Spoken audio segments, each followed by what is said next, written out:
itulah laporan harus dibuat sehingga data-data itu memenuhi. Sambil berkata-kata laporannya harus dibuat, laporannya harus disesuaikan dengan program yang ada di DPA melalui SIPD. Karena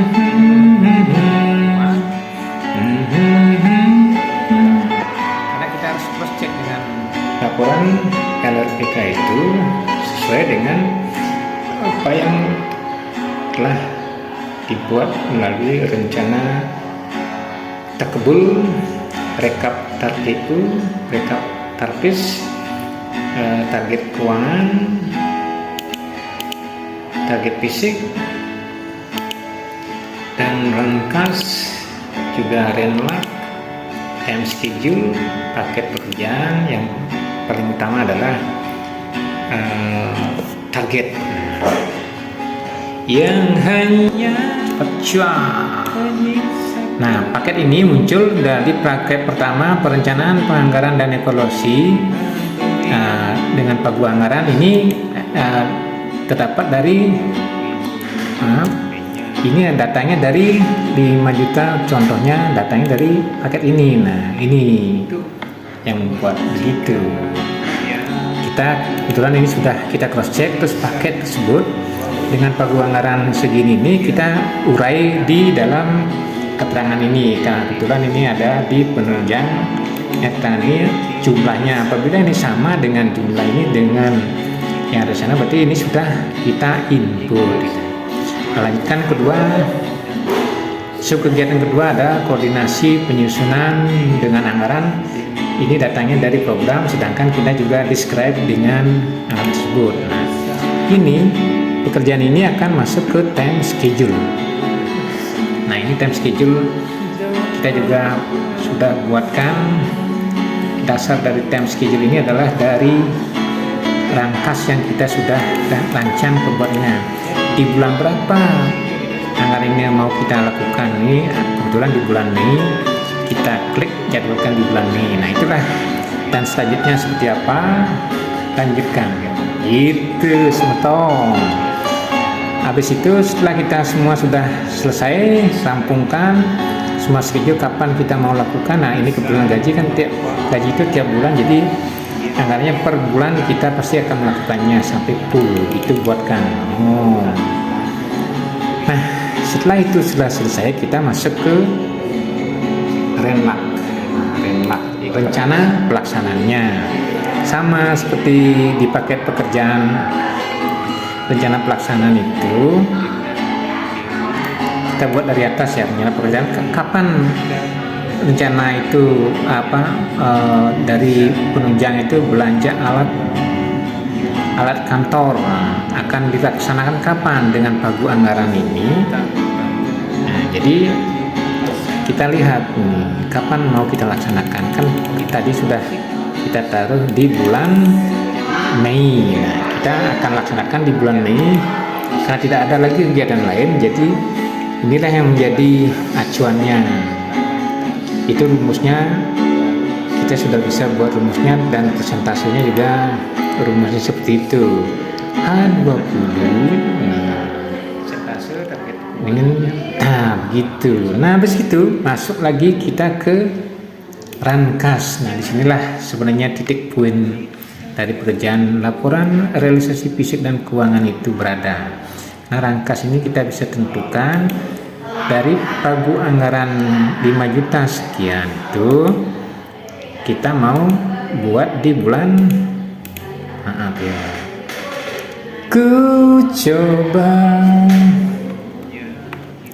Nah, kan kita akan rancang itu di bulan Mei dengan anggaran setengah di bulan Mei, setengah dari 5 juta itu di bulan Mei ada 2,5. Berapa persentasenya di bulan di bulan Mei, terus di bulan apa lagi setengah, di bulan November. Nah, sehingga jumlahnya ini sama gitu sementara.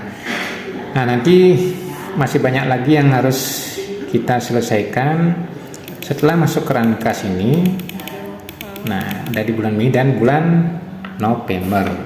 Setelah masuk ke rangkas lagi, kita masuk ke yang namanya target fisik. Target fisik ini kita menentukan fisiknya ini kan kita mau laksanakan di bulan Mei ya, udah pasti bulan Mei. Kita buatkan rumusnya seperti apa, adalah dari berapa bobot yang muncul dari sekian 5 juta sekian itu, dari dibagi keseluruhan anggaran, disitulah bobot yang akan muncul di sini. Nah, kita itu bobotnya kebetulan hanya kecil 0,01, kan kita akan laksanakan di bulan Mei dan di bulan November yang tadi. Itu buatkan bobotnya ini, itu namanya laporan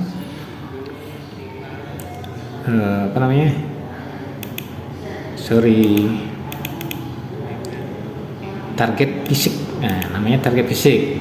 Terus ini juga akan kita lanjutkan setelah ini kelar semuanya, penentuan target fisiknya berapa persen dari anggaran yang kita buat.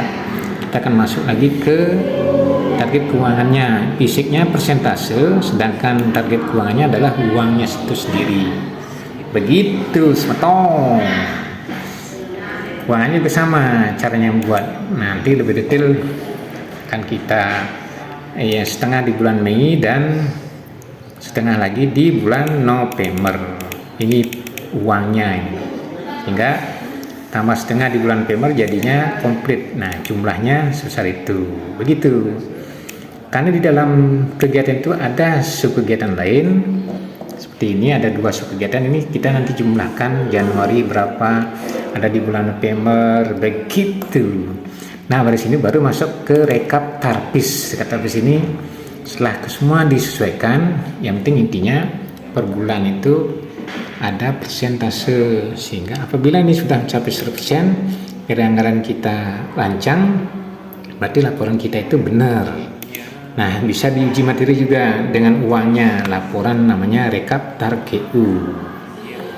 Apabila ini sudah sesuai dengan anggaran yang kita buat sebesar berapa, berarti laporan kita sudah tercapai. Ini sama juga TAR-GU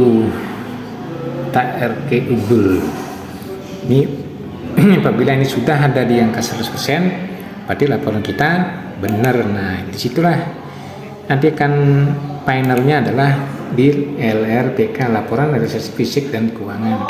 Di situ kan muncul secara otomatis berapa target yang kita rancang, berapa pagu anggarannya, berapa target fisik yang kita rancang. Ini adalah sejumlah 48% di bulan bersangkutan, sedang target keuangannya berapa persen, sama 40%. Jadi kapan akan terrealisasikan, karena kebetulan di laporan ini adalah di bulan Oktober, jadi bulan Mei nya sudah berjalan setengah dari tersebut. Begitulah akan muncul gini. Ini agak cepat ya, nanti kalau ada waktu lagi kita akan terus selesaikan sama seperti yang lainnya. Ku coba. Nah, semua program yang kita tadi buat di target di program tersebut kita sesuaikan semua pada saat kita melakukan perubahan anggaran di anggaran perubahan, sehingga berapa persen. Kalau ini masih kelihatan, itu berarti ada sesuatu yang belum balance. Kita cari satu persatu gitu, sehingga semua ini biar muncul bahwa di kapan kira-kira di bulan Oktober ini berapa persen yang kita targetkan dan berapa persen yang terrealisasi, ini muncul di sini. Begitu kira-kira.